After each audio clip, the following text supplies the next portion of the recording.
Olá, turma! Sejam todos bem-vindos. Professor Alex Ferreira, professor de Química da plataforma Gonçalves Dias. Tudo bem com vocês? Turminha, espero que você esteja acompanhando as nossas aulas, tanto as aulas de Química, mas também dos outros componentes curriculares e principalmente se dedicando aos estudos. Como primeira dica, caderno, lápis, caneta, borracha para você fazer as devidas anotações ao longo do vídeo. E sempre que aquela informação, lhe chamar a atenção, printa a tela, passa essas informações para o seu caderno para você poder continuar e desenvolvendo os seus estudos. Show de bola? Estamos em uma série de aulas relacionadas ao terceiro ano do ensino médio, certo? Nós estamos abordando, o início da química orgânica. Lembrando que o terceiro ano, o foco é justamente a química orgânica.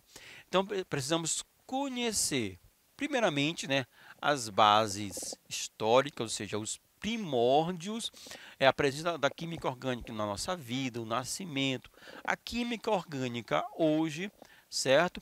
Para poder a gente fazer um aprofundamento, na química orgânica. Show de bola? Então, vamos iniciar a química orgânica em nossa vida. Então, você vai perceber ao longo, dessa caminhada do terceiro ano no ensino médio, você vai perceber que em todo momento do seu dia a dia, do seu cotidiano, você vai se deparar com a química orgânica. A química em si, lógico, mas em particular com a química orgânica, certo? Os compostos do carbono ou compostos orgânicos, e esse termo, essa expressão compostos orgânicos, nós vamos utilizar muito ao longo do terceiro ano, certo? Representam cerca de 90% de todos os compostos. E quando estamos falando de compostos, são de substâncias, certo? Substâncias são substâncias químicas.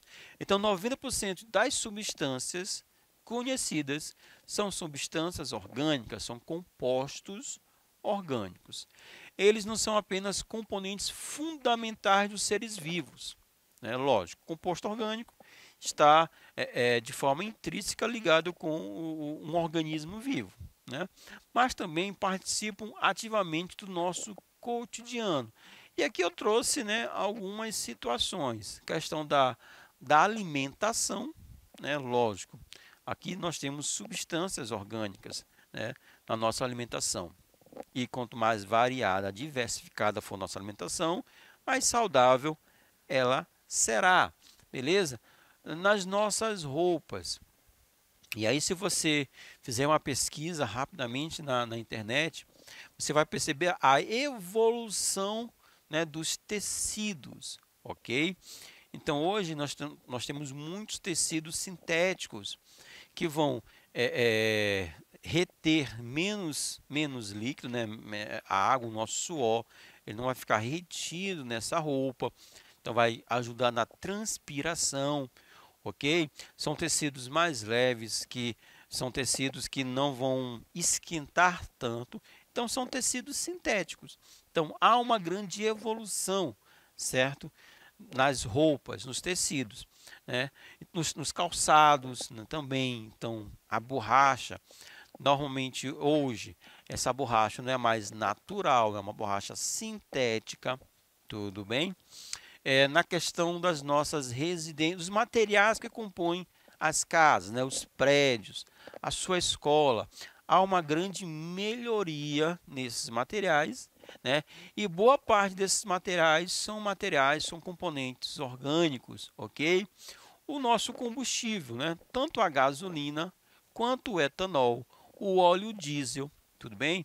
Até o gás, existem automóveis, existem veículos que são movidos a gás, ao GLP ou GNV, o gás veicular. Então, todo e qualquer combustível, ele é um composto, ele é uma substância orgânica, tá?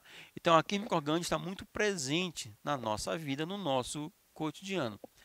Boa parte dos componentes químicos que hoje são estudados pela química orgânica sempre estiveram presentes na história da humanidade.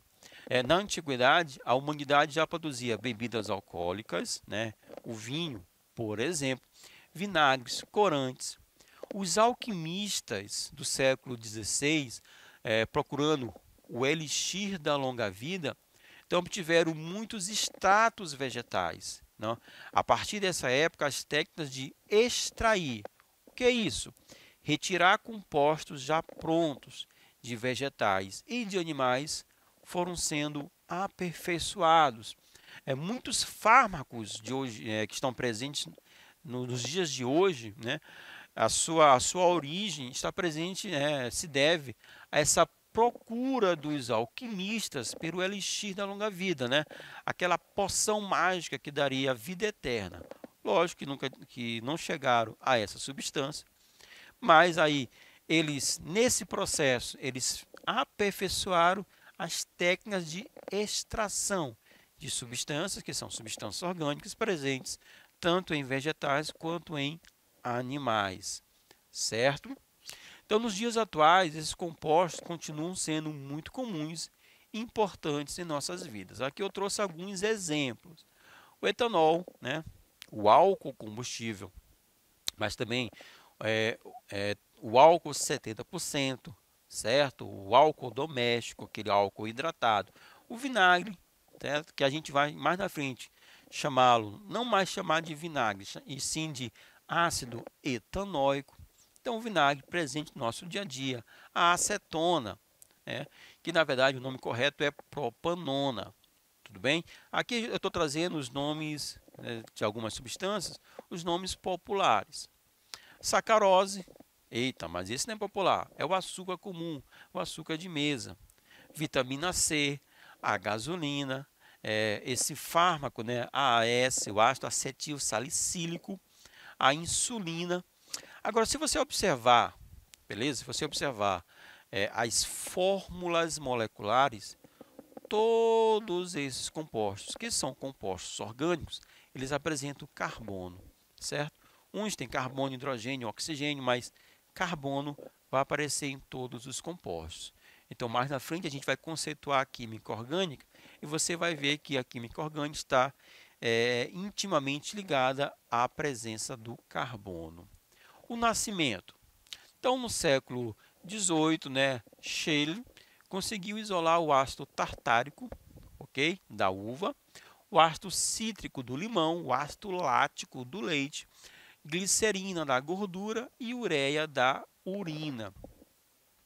E aí você vai percebendo que todos esses compostos, eram compostos retirados dos seres vivos. Então, nesse caso, eles eram considerados compostos orgânicos.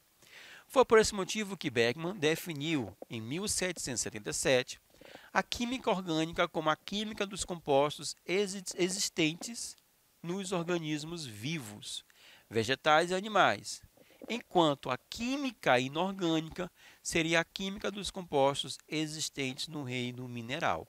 O que a gente conseguia extrair do reino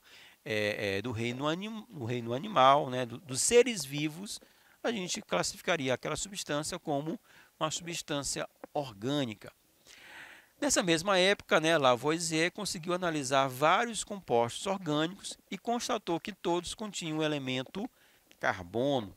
Aí é que eu citei alguns, o tartárico, o cítrico, o lático, a glicerina, e você está observando que em todos os casos nós temos carbono na sua composição. Agora olha só, em 1807, Berzelius ele lançou a ideia de que somente os seres vivos possuiriam uma força vital. Aqui nós temos a teoria da força vital. Então, com essa força vital, seria capaz de produzir os compostos orgânicos. Em outras palavras, criava-se a ideia de que as substâncias orgânicas jamais poderiam ser sintetizadas, isto é, preparadas artificialmente, quer em laboratório, quer em uma indústria. ok? Então, os compostos orgânicos a gente não poderia produzir em laboratório. O que a gente poderia fazer no laboratório seria a extração desse composto, né, dessa substância, ou de uma planta ou de um animal. Show? Bom, em 1828, né, Wohler efetuou a seguinte reação. Isso foi, turminha, de forma assim bem aleatória, não foi proposital, não foi intencional. Ele, acidentalmente, ele aqueceu o cianato de amônio, que é um sal inorgânico, portanto, uma substância inorgânica, ok? E obteve como resultado, olha só, a ureia. E sabemos que a ureia é extraída da urina. E, turminha, urina só podemos encontrar, né, nos animais, no ser humano, nos animais. Beleza? E a ureia já era classificada como uma substância orgânica. Então, o Wohler ele fez algo que contrariava as ideias de Berzelius da força vital. Né? O Wohler, em laboratório, ele conseguiu sintetizar uma substância orgânica. Ok? Desse modo, a partir de um composto mineral, cianato de amônio, Wohler chegou a um composto orgânico, a ureia, que existe na urina dos animais. Nos anos que se seguiram, né, a essa síntese, a essa reação que o Wohler fez, muitas outras substâncias orgânicas foram sintetizadas. O acetileno, o metanol. Desde a metade do século XIX, os químicos passaram a acreditar na possibilidade de síntese de qualquer substância química, quer orgânica, quer inorgânica.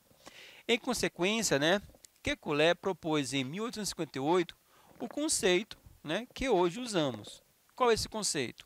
Química orgânica é a química que estuda os compostos do carbono, certo? E não apenas os compostos que são retirados, extraídos de animais e plantas. Composto orgânico, para ser considerado um composto orgânico, ele precisa ter na sua composição o elemento carbono. Se não apresenta carbono, turminha, não adianta discutir.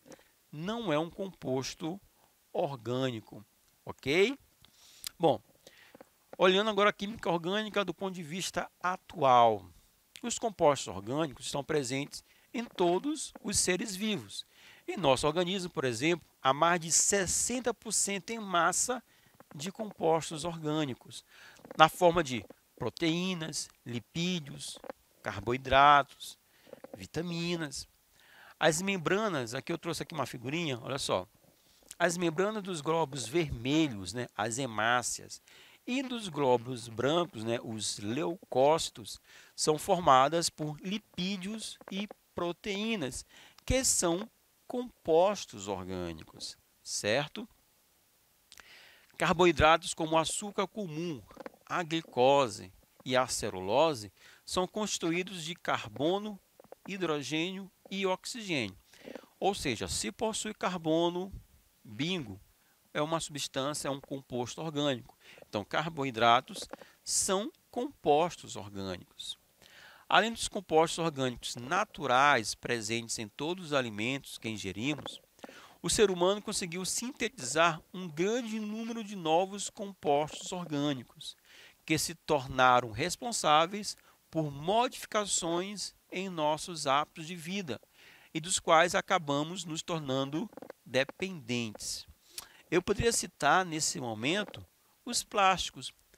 Nós falamos, nós podemos dizer que vivemos a era dos plásticos, certo?